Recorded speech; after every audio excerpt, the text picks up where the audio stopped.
People who are using these GPT models like ChatGPT or other LM models like DeepSeek, etc., would think that these are very, very intelligent models and applications, right? What if I tell you that these are not intelligent applications at all? You know why? Because when they are generating responses for you, they don't know what they mean. They don't know what the context is.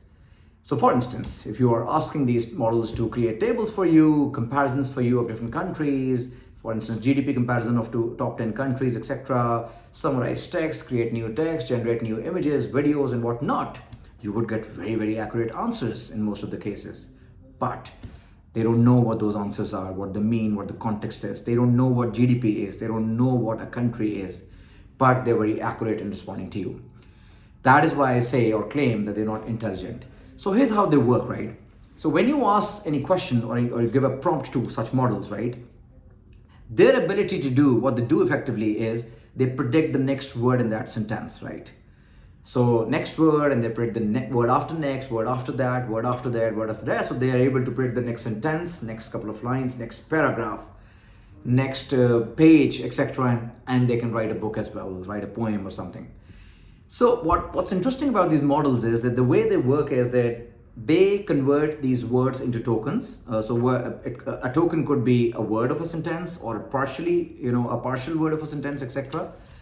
And then they convert these tokens into embeddings.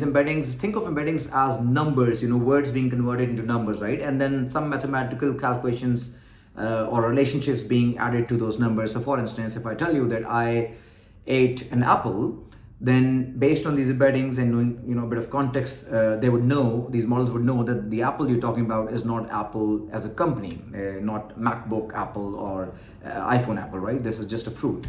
Or if I tell you that yesterday I bought a new machine and that's Apple, then automatically it would get to know that this Apple word is now a different word than the previous Apple word that was basically fruit, right? So this is how mathematically the embeddings are then made and created, and these LLMs work. But effectively, think of LLMs as a chess player that is very intelligent. So a normal chess player like me or anybody else would think one move ahead, two moves ahead, three moves ahead, at best 4 or 5 moves ahead. But a grandmaster chess player would predict 15 moves ahead. So think of these LLMs as predicting next 15 words or next 15 paragraphs, etc. So this is how they actually work. So coming back to my point, when you ask such a model, a ChatGPT or DeepSeek, etc., to create a paragraph for you or create a table that shows comparison of 10 countries based on their economic performance, etc., they do give you the right answers. But let me say that again, they don't know what they're talking about. They don't know the meaning of those tabular comparisons or answers, etc. All they know is that based on the next word prediction, they're able to give you that information in a very meaningful way.